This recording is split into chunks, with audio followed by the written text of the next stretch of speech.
Today on Real Estate Now, we have Chris Tiller, and today he's going to talk to us about the benefits of doing an open house. Chris, you have 60 seconds. So benefits of an open house, you have both the listing perspective and the buying perspective and the agent perspective. So from a listing perspective, obviously exposure. The idea is to get as many people in the door as you can to expose them to the house.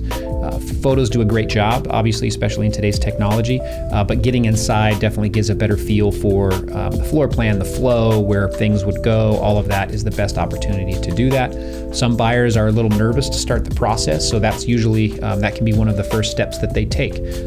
So if they get a chance to walk through the open house and make a good connection and fall in love with the house, it's an opportunity for the sellers to capitalize on maybe a buyer that hadn't quite yet entered the market, the buyer pool.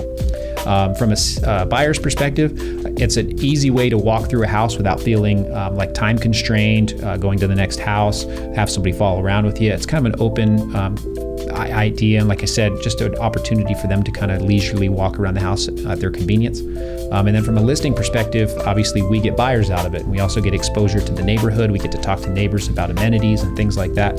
So from a listing perspective, it's good in a bunch of different ways. But yeah, that's why an open house has good benefits.